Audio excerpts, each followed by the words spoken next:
चलिए जी, अब हम चर्चा करनी स्टार्ट करने वाले हैं आपके साथ what is cost of preference share capital. ठीक है जी। तो लिखते हैं कि when a company raises money by issuing preference shares it promise to pay a fixed dividend like interest to preference shares holders. ठीक है। The dividend is not tax deductible, याद रखना। The this dividend is not tax deductible. ठीक है। So it's paid out of profit. ठीक है, after tax. अच्छा, ठीक है जी। तो की पॉइंट क्या क्या है भैया इसके? तो की पॉइंट है dividend on preference shares is fixed. ठीक है जी। There is no legal obligation to pay preference dividend. ठीक है, अनलाइक इंटरेस्ट ऑन दैट। ठीक है, बट इन्वेस्टर एक्सपेक्टेड। ठीक है जी।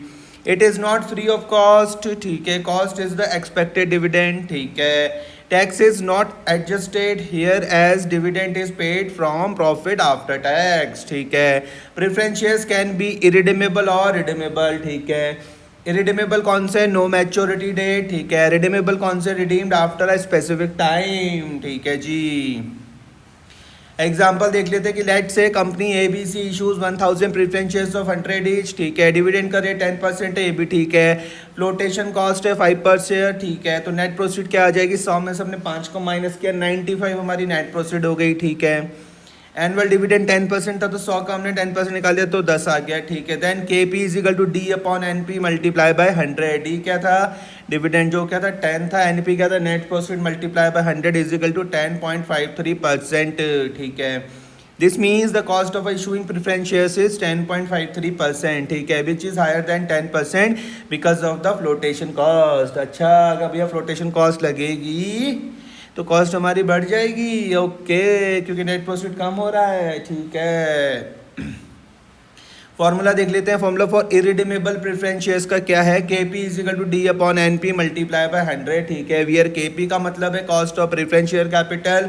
ठीक है, डी का मतलब है annual dividend, annual preference dividend. ठीक है जी, एन पी मतलब है नेट प्रोसीड्स फ्रॉम इशू। ठीक है, आफ्टर फ्लोटेशन कॉस्ट। ठीक है, एमसीक्यू देख लेते हैं। तो भैया देखो, पहला एमसीक्यू क्या आ रहा है हमारे सामने? तो but is the cost of preference shares capital mainly based on interest on debt, expected return of rate of dividend, capital gain एव रिटेन्स अर्निंग। करेक्ट आंसर है एक्सपेक्टेड रेट ऑफ डिविडेंड्स। ठीक है, एक्सप्लेनेशन में लिखते हैं कि cost of preference capital is the divided cost of preference share, cost of preference capital is the divided expected dividend, dividend expected by shares holders. ठीक है, अगला देखते हैं। अगला कि dividend on preference shares is a legal obligation like interest. नहीं, not a legal obligation but expected tax deductible paid only in case of a loss. तो not a legal obligation but expected.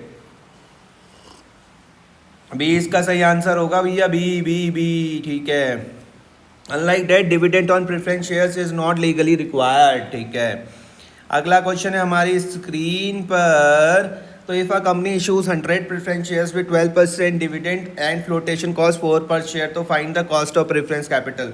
तो 100 में से 4 पे minus कर देंगे तो कितना आ जाएगा? 12/96 मल्टीप्लाई बाय 100 होना चाहिए इसका आंसर। 12/96 मल्टीप्लाई बाय 100 होना चाहिए। तो क्या रहा आंसर? 12.5। तो 12 बी इसका सही आंसर है। यहाँ पे सी दिया हुआ है। नेट डी क्या है? तुम्हें 12 है। ठीक है, नेट प्रोसेस 96 से 12/96 मल्टीप्लाई बाय 100 12.5। यहाँ पे 12.24 दिया हुआ है। ये क्या है? Oops, correct answer is B. हाँ, 12.5 वही तो। Which of the following is not true about preference shares के बारे में कौन सा ट्रू नहीं है? दे गेट फिक्स डिविडेंड, उसके बाद है they rank before equity share holder, dividend is tax deductible, they can be redeemable और इरिडीमेबल। सी होगा इसका answer, they is a tax deductible, dividend is tax deductible, dividend is paid after paid from. तो ये not था ना इसमें, not भाई, इसलिए तो क्या आ रहा है कि dividend is paid from profit after tax unlike interest. ठीक है, एक और क्वेश्चन है अगर इस तरीके का पूछ लेगा कि if a company issues preference shares at 100 ठीक है with 8% dividend and flotation cost is 10%, 10 what is the cost of preference shares? तो 8/90 आ जाएगा इसका आंसर। 8/90 इंटू 100 ये इसका आंसर होना चाहिए।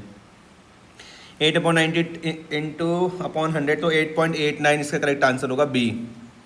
ठीक है जी।